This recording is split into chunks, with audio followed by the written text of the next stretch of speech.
Chers collègues,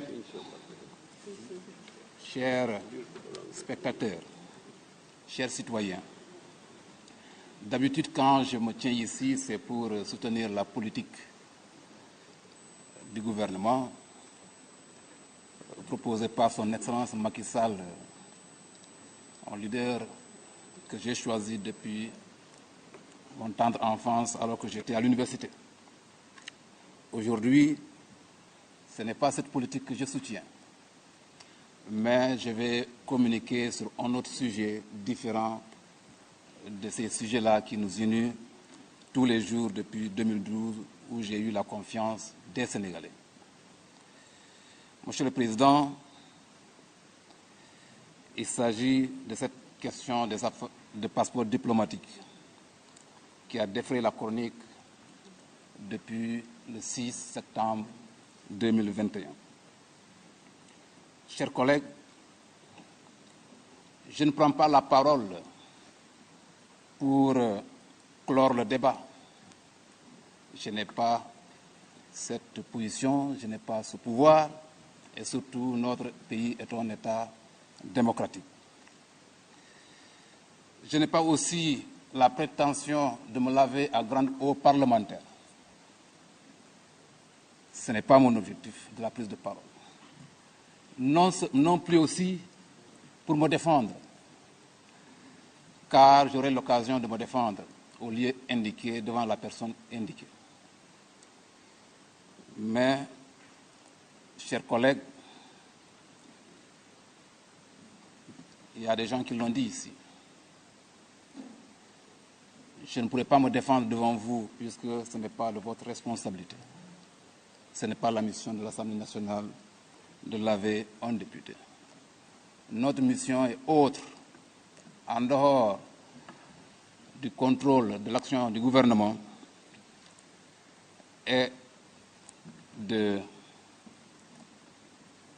l'action du gouvernement, du contrôle de l'action du gouvernement et de pouvoir évaluer la politique publique.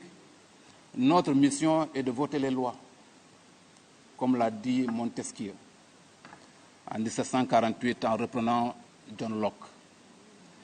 Montesquieu dit que le pouvoir législatif est créé pour voter les lois.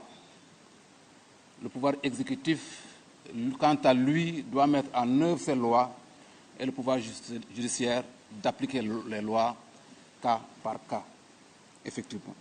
Donc, c'est pourquoi je ne pourrai pas me permettre de me défendre devant vous. Chers collègues, depuis ce 6 septembre 2021, le diable a utilisé la plume et le micro lourdes pour pilonner les institutions de la République et pour mettre à terre notre diplomatie sur des questions qui pouvaient être gérées avec raison, non avec passion. Chers collègues, c'est la raison pour laquelle je prends la parole, pour demander aux gens de revenir à la raison et de ne pas utiliser la passion. Parce que j'ai constaté depuis cette période-là, Machiavel avait pris le dessus sur Platon et le mensonge avait pris le dessus sur la vérité. Or, cela ne devrait pas être le cas. La passion, chers collègues, est un danger, puisque la passion divise. La passion apporte la tragédie. La passion crée des conflits. Donc, si nous la laissons et choisir la raison, nous aurons beaucoup à gagner. Nous aurons à gagner par rapport à l'unification de ce pays. Nous aurons à gagner à unir les cœurs. Mais nous aurons à gagner à avoir les mêmes convergences, mais à rétablir les vérités partout. C'est l'objet de ma prise de parole. Ma prise de parole est motivée, chers collègues, Monsieur le Président, Monsieur le Ministre. D'abord, il faut que nous prions pour El Hadj Diadji Condé. C'est un citoyen sénégalais que nous n'avons pas le droit d'abandonner. Certes, il a commis une erreur par présomption, mais il a une famille aussi. Le défi de tout citoyen, c'est de permettre à ce que, à chaque fois qu'un citoyen est au bord de recouvrement, de lui tendre la main et de le relever.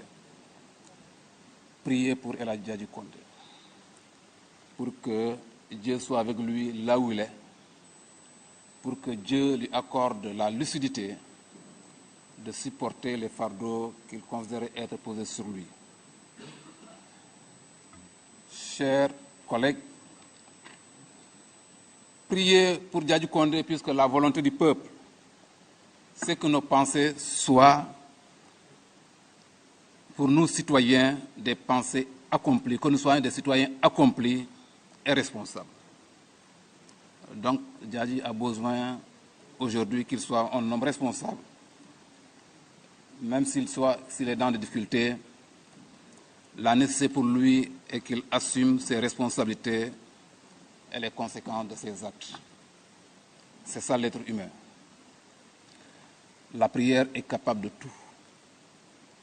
Quand on se dirige vers l'obscurité, de vous ramener de l'obscurité vers la clarté. Parce que le peuple en a besoin, puisque la question des passeports diplomatiques aujourd'hui est une question très importante, qui permettrait à ce que, quand elle sera réglée, que le pays retrouve la sérénité. C'est pourquoi en cela, il faut qu'on prie pour lui. Car cette responsabilité qui permettra à ce que la vérité jaillisse, et elle doit jaillir. Puisque en réalité, s'il fut sa responsabilité, c'est que la vérité ne jaillira pas. C'est pourquoi Job, dans la Bible, disait au chapitre 19, verset 4, « Si réellement j'ai péché, seul j'en suis responsable. » Ça, vous le lisez dans une version de la Bible. Dans une autre version, vous allez le lire peut-être un peu avec des termes différents, mais avec la même pensée, en disant, en admettant que j'ai commis une erreur, c'est avec moi que logera cette erreur.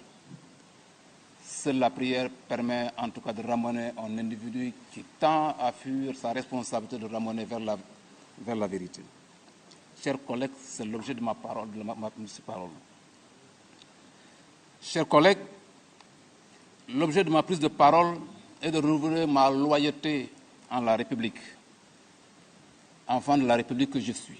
Lorsque je suis né, la République m'a accompagné, a fait l'enseigne que je sois en vie. La République m'a inscrit à l'école, a assuré mon éducation. La République m'a recruté en tant que fonctionnaire de l'État. Cette République n'a pas le droit aujourd'hui de témoigner, en tout cas, ma trahison.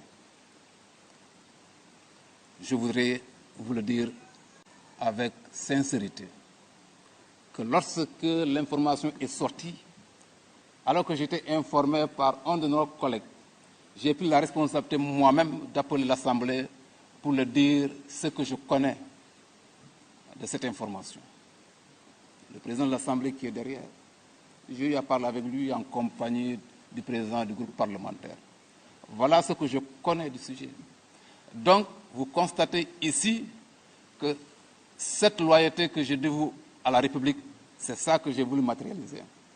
Et dès les premières secondes, j'ai dit au président de l'Assemblée, nul besoin pour moi de lever l'immunité parlementaire puisque ça va accuser un retard alors que la justice doit aller vite dans ce dossier. Je suis disposé à répondre aux policiers ou au juge qui aura en charge ce dossier. Mais comme la procédure demande à ce que nous sommes en train de faire soit fait, je me soumets à la République. Raison pour laquelle, honorable, vous me voyez ici. Depuis le début de la procédure, j'ai pris la ferme, en tout cas volonté, d'être présent à toutes les étapes pour montrer que la République doit être élevée au niveau dont elle mérite. Chers collègues, c'est l'objet de ma prise de parole. Je dois être loyal envers celui qui m'a formé, le président de la République. Je n'ai jamais eu de discussion qui m'aurait conseillé d'être un mauvais militant. Il m'a conseillé que nous puissions honorer la République. Chers collègues, c'est la raison pour laquelle je suis ici. C'est pourquoi j'ai adhéré avec lui pour que nous puissions ensemble former une alliance pour la République, une alliance forte, sincère et durable, pour que partout où nous pouvons mener ensemble nos efforts pour relever et permettre à ce que notre République soit debout, que cela se fasse à tout lieu, à tout moment et à tout instant. Voilà un des instants qui est arrivé. Chers collègues, ma prise de parole, c'est pour vous remercier. Remercier chacun de vous, parce que j'ai vu en vous le soutien. Beaucoup m'ont envoyé des messages, beaucoup m'ont parlé frontalement, beaucoup quand même m'ont écrit sous une autre forme. Je ne pourrais pas ne pas aussi prendre la parole pour vous en témoigner. Témoigner ma famille politique. Ma famille politique aussi m'a soutenu. Remercier en tout cas les Sénégalais de manière générale qui m'ont traité avec les honneurs qui m'ont été accordés depuis 2012. Mais ma région d'origine, la région qui m'a porté et m'a confié leur voix pour que je puisse défendre leurs intérêts ici, ne m'a pas lâché. Et à tous les instants, m'ont montré en tout cas le soutien fervent, ardent. Et tout à l'heure, je parlais avec beaucoup d'entre eux. Si vous avez constaté le téléphone que j'avais, c'est le même témoignage, même encouragement qui m'est toujours adressé. Remercier ma famille biologique. Demandez à chacun de vous de ne pas vous inquiéter. Il s'agit ici d'une procédure qui permet à notre institution, l'une des institutions, l'un des piliers de notre état de droit, de permettre à ce pilier de faire son travail de la manière la plus sereine possible. Si je suis coupable, j'aurai la responsabilité de porter la coupe, comme Jésus-Christ a porté la coupe devant la croix. Chers collègues, c'est ça la responsabilité. C'est pourquoi je vous dis d'être serein, d'être calme. Si le droit est dit, en tout cas, c'est ça qui est bien pour tout le monde. Monsieur le Président, je termine par ici. Pour vous dire mes activités quotidiennes, c'est ces activités qu'on m'a confiées le peuple, de manière quotidienne. Il s'agit des travaux ici à l'Assemblée. Il s'agit de ma responsabilité d'élu local, puisque je suis en même temps président du conseil départemental. Il s'agit de mes activités politiques, parce que je suis engagé en politique dans un grand parti. Mais mes activités qui consistent à faire des recherches et le soir à aller faire le sport. Voilà mes activités de manière quotidienne. Nulle autre activité, je ne l'ai fait. Monsieur le Président, c'est pourquoi je vous remercie, en tout cas, de m'avoir donné la parole.